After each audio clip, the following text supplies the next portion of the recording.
Le premier que j'ai vu, il me semble que c'était Opération Dragon. Je l'ai vu au cinéma, à l'époque j'étais gamin, hein, et bon, j'étais comme tout le monde, hein, j'étais bluffé. J'étais bluffé, c'était extraordinaire.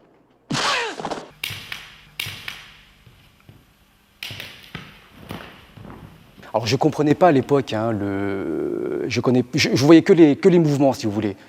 À l'époque, j'étais encore jeune, je ne comprenais pas le sens de ces mouvements, la phase de grappling, les citations philosophiques qu'il a sorties par rapport à la Lune.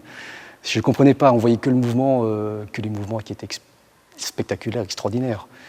Et ça, je garde un souvenir, de toute façon, par rapport à ça, c'est magique, c'était magique.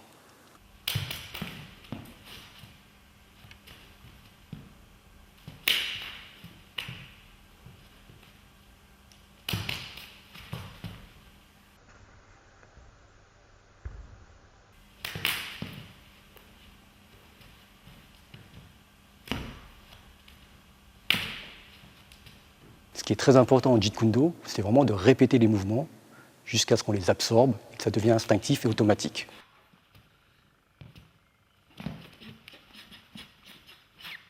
Donc on répète des différents types de mouvements pour se familiariser et vraiment pour ressentir la technique.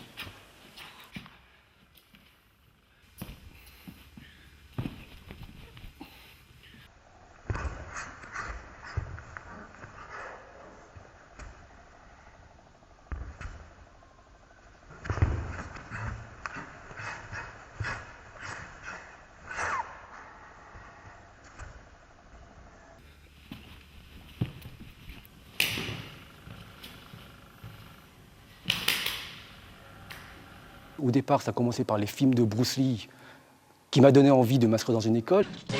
And Lee, his job was to get them out, alive.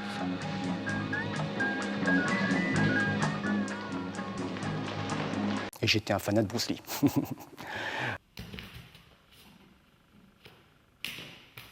J'ai commencé par différents styles, différents courants. J'ai étudié un petit peu le Wing Chun, le karaté, la boxe française, le taekwondo. Au départ, quand je ne connaissais pas les arts martiaux, je remarquais que quand je commençais à faire du taekwondo, ah bah c'est dommage, les points, ça manquait un petit peu. J'ai commencé dans les années 90 et à l'époque, bon, le MMA prenait un petit peu d'ampleur, mais il n'y avait pas vraiment de courant où on mélangeait un petit peu de tout. C'est-à-dire qu'on était quand même dans une philosophie de voilà, l'école de style A, l'école de style B, l'école de style C. Et donc je n'ai jamais vraiment été attiré par une école particulière parce que dès le départ, je sentais que voilà, il y avait quelque chose qui manquait. I said, empty your mind. Be formless, shapeless, like water. Now you put water into a cup. Et après, j'ai commencé à m'intéresser à son art, à étudier un petit peu par rapport à ses écrits, des ouvrages comme le Tao du Jeet Kune Do ou ma méthode de combat. Et là, j'ai appris que finalement, au-delà de l'acteur, il y avait une philosophie qui était très complète par rapport à son art. It becomes the cup. You put water into a bottle, it becomes the bottle. You put it in a teapot, it becomes the teapot. Now water can flow or it can crash. Be water, my friend. Like that, you see?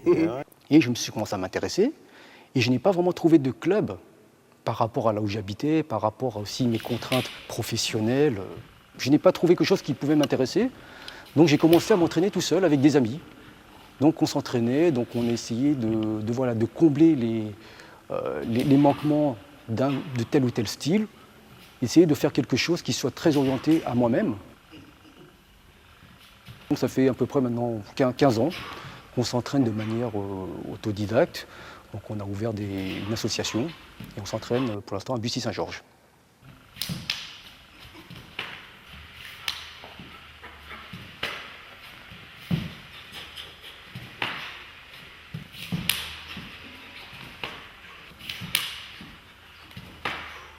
Il y a le côté art martial, et ça il le dit très ouvertement dans ses ouvrages.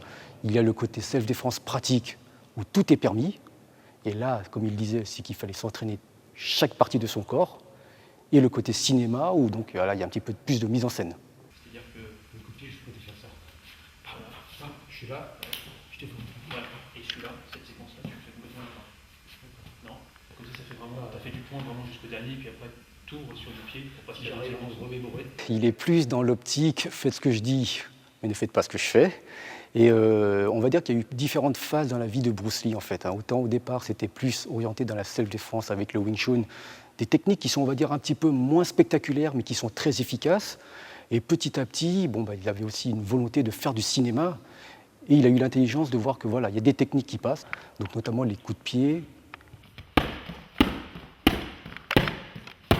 ou les points un petit peu plus exagérés. Donc c'est là où, où il a intégré la boxe anglaise avec des coups qui sont un peu plus éloignés, un petit peu plus amplifiés pour avoir de l'exagération.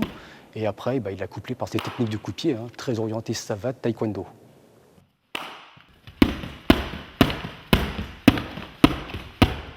Il ne faut pas le voir comme un art martial, c'est plus un concept d'évolution ou une stratégie de combat. Le but du Jeet Kune Do, c'est vraiment de dire, déjà de un, il y a plusieurs axes. Le premier étant de se connaître soi-même, c'est-à-dire comment on est, qu'est-ce qu'on est, quel art martial nous convient, qu'est-ce qu'on devrait faire, c'est-à-dire vraiment se connaître soi-même.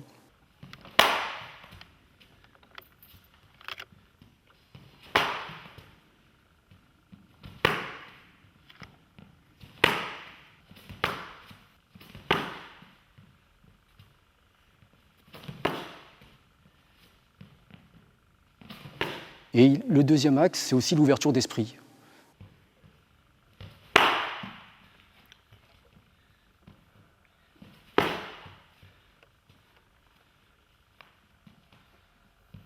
L'être humain doit primer avant la technique. C'est vraiment la technique est faite pour l'humain et non pas l'humain qui doit appliquer la technique. Et le troisième axe, je dirais, du Jeet Kune Do, c'est toujours l'élévation.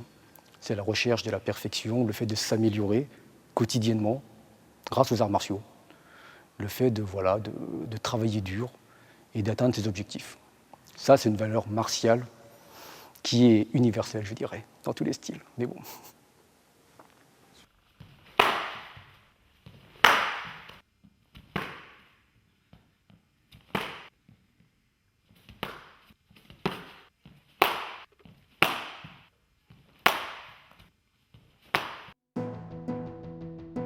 Oh, c'est beau ça. Super. De ne pas tourner le dos en fait. La caméra est là.